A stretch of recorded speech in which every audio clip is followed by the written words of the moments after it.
Hello বন্ধুরা, আজকে আমরা জানব আওয়ামী লীগ ও বিএনপির মধ্যে কোন দেশ কোন দলকে সমর্থন করে থাকে সেই সম্পর্কে।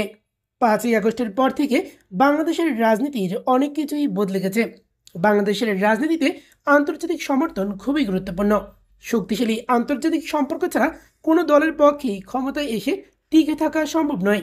আওয়ামী লীগ ও বিএনপি উভয়েরই বিদেশি মিত্র দেশ রয়েছে। বিশ্বের কয়েকটি গুরুত্বপূর্ণ দেশ এই সমর্থন দেওয়ার ক্ষেত্রে গুরুত্বপূর্ণ ভূমিকা রাখে। বিদেশি রাষ্ট্রগুলো তাদের নিজ দেশের স্বার্থকে প্রাধান্য দিয়ে এই দলগুলোকে সমর্থন দিয়ে থাকে। বিশ্বের যে কয়েকটি দেশের সমর্থন বাংলাদেশের রাজনৈতিক দলগুলোর জন্য গুরুত্বপূর্ণ তা হলো ভারত, পাকিস্তান, যুক্তরাষ্ট্র, যুক্তরাজ্য, ফ্রান্স, জার্মানি, রাশিয়া, চীন, জাপান, দক্ষিণ কোরিয়া, সৌদি আরব, তুরস্ক, সংযুক্ত আরব আমিরাত, অস্ট্রেলিয়া ও সংস্থা হিসেবে ইউরোপীয় ইউনিয়ন। প্রতিটি ছোট দেশের রাজনৈতিক দলগুলো জাতিসংঘের নিরাপত্তা পরিষদের স্থায়ী সদস্য। এমন দেশগুলোর কোনো একটির সাথে খুবই গভীর সম্পর্ক রাখে। জাতিসংঘের নিরাপত্তা পরিষদের 5টি স্থায়ী সদস্য রাষ্ট্র হল চীন, রাশিয়া, ব্রিটেন, ফ্রান্স ও যুক্তরাষ্ট্র। তাহলে চলুন দেখে নেই বিশ্বের কোন দেশ বাংলাদেশের কোন রাজনৈতিক দলকে সমর্থন করে থাকে। এক্ষেত্রে প্রথম যে দেশটির কথা বলবো তা হলো ভারত। ভারত সবসময় আওয়ামী লীগকে সমর্থন দিয়ে থাকে। আওয়ামী লীগের বিপদে বিদেশি রাষ্ট্র হিসেবে সবার আগে ভারতেই সাহায্যের হাত বাড়িয়ে দেয়।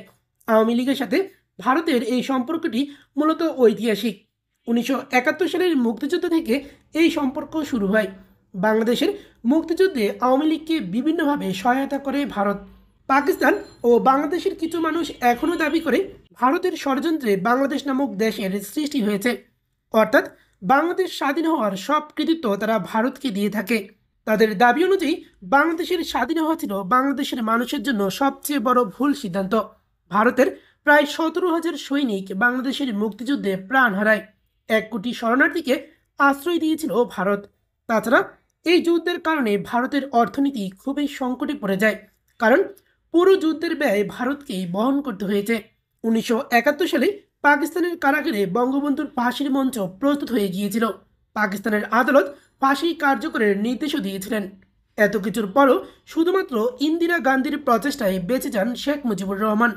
ভারতের তৎকালীন প্রধানমন্ত্রী শ্রীমতী ইন্দিরা গান্ধী এমন কোনো দেশ নেই যেখানে বঙ্গবন্ধুকে বাঁচাতে তিনি যাননি। তাছাড়া বঙ্গবন্ধুর মৃত্যুর পর 1981 সাল পর্যন্ত এই 6 বছর শেখ হাসিনাকে আশ্রয় দেয় ভারত। বঙ্গবন্ধুর এতিম সন্তান হিসেবে ভারতের থেকে ভালোবাসা পেয়েছেন শেখ হাসিনা। দ্বিতীয় নম্বরে যে দেশটির কথা বলবো তা হলো পাকিস্তান। এই দেশটি আওয়ামী লীগের চিরশত্রু। ঐতিহাসিকভাবেই পাকিস্তানের বড় শত্রু হলো আওয়ামী লীগ। আওয়ামী লীগ যেমন পাকিস্তানের নাম শুনতে পারে না, তেমনি পাকিস্তানও আওয়ামী লীগকে একদমই সহ্য করতে পারে না। 1971 সালে 30 লক্ষ মানুষ প্রাণ হারায়। এত বাঙালির হত্যা কখনোই ক্ষমা করেনি আওয়ামী লীগ। পাকিস্তানও এখনও এর জন্য ক্ষমা চায়নি। তবে আওয়ামী লীগের চিরশত্রু হল বিএনপির সাথে দেশটির রয়েছে খুবই ভালো সম্পর্ক। বিএনপি ও দলটির শরিক দল জামায়াত ইসলামী ক্ষমতায় আসলে পাকিস্তানের সাথে খুবই ভালো সম্পর্ক তৈরি হয় বাংলাদেশের। যদিও 1971 সালের ঘটনার জন্য ক্ষমা চাওয়া বা বাংলাদেশকে ক্ষতিপূরণ দেওয়া কোনোটাই করেনি পাকিস্তান। এবার বলবো যুক্তরাষ্ট্র সম্পর্কে। বর্তমানে দেশটি আওয়ামী লীগের কঠোর বিরোধী। দীর্ঘদিন ধরেই শেখ হাসিনার সরকারকে উৎখাতের চেষ্টা করে দেশটি। শেখ হাসিনা অভিযোগ করেছেন যুক্তরাষ্ট্রকে সেন্ট মার্টিন দ্বীপে বিমান ঘাঁটি করতে না দেওয়ায় আওয়ামী লীগ সরকারকে উৎখাত করে দেশটি। তাছাড়া 5ই আগস্টের জন্য সম্পূর্ণভাবে যুক্তরাষ্ট্রকে দায়ী করে শেখ হাসিনা। তাই বলা যায় বর্তমানে আওয়ামী লীগের উপর যুক্তরাষ্ট্রের কোনো সমর্থন নেই, বরং বিএনপির সাথে যুক্তরাষ্ট্রের খুবই ভালো সম্পর্ক রয়েছে। এবার বলবো যুক্তরাজ্য বা ব্রিটেন সম্পর্কে।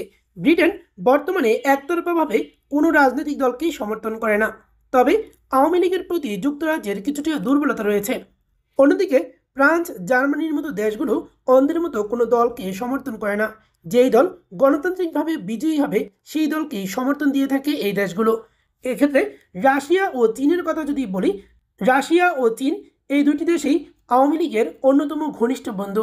আওয়ামী লীগ ক্ষমতায় থাকাকালীন রাশিয়া ও চীন তারা অনেকটাই আন্তর্জাতিকভাবে চেষ্টা করেছে আওয়ামী লীগকে ক্ষমতায় রাখার জন্য। তারপরে জাপান, দক্ষিণ কোরিয়া এগুলো আমেরিকার মিত্র দেশ। তাই আমেরিকা যেই দলকে সমর্থন করবে এই দুইটি দেশও সাধারণত সেই দলকেই সমর্থন করে থাকবে। সৌদি আরবের কথা যদি বলি, সৌদি আরবও নিরপেক্ষ অবস্থানই বজায় রাখতে চেষ্টা করে। সেক্ষেত্রে সৌদি আরবও হয়তো বিএনপিকে একটু বেশি প্রাধান্য দিবে বর্তমানে। তুরস্ক বিএনপিকে বর্তমানে বেশি প্রাধান্য দিয়ে থাকবে। সংযুক্ত আরব আমিরাত বিএনপি বা আওয়ামী লীগ দুই দলকেই তারা সমানভাবে প্রাধান্য দিয়ে থাকে। অস্ট্রেলিয়ার কথা যদি বলি, অস্ট্রেলিয়া যুক্তরাষ্ট্র যার যেই দলকে সমর্থন দিবে, অস্ট্রেলিয়াও সেই দলের প্রতি সমর্থন রাখবে। আর সংস্থা হিসেবে ইউরোপীয় ইউনিয়নের কথা যদি বলি, তারাও যুক্তরাষ্ট্রকেই অনুসরণ করবে। অর্থাৎ যুক্তরাষ্ট্র যে দলকে সমর্থন দিবে, তারাও সেই দলকেই সমর্থন দিয়ে যাবে। তো প্রিয় দর্শক, ভিডিওটি আপনার কেমন লাগলো কমেন্ট করে জানাবেন। আর আপনার মতে আর কোন দেশ কোন দলকে সমর্থন করে সেটিও কমেন্ট করে জানাবেন। তো সবাইকে অসংখ্য ধন্যবাদ।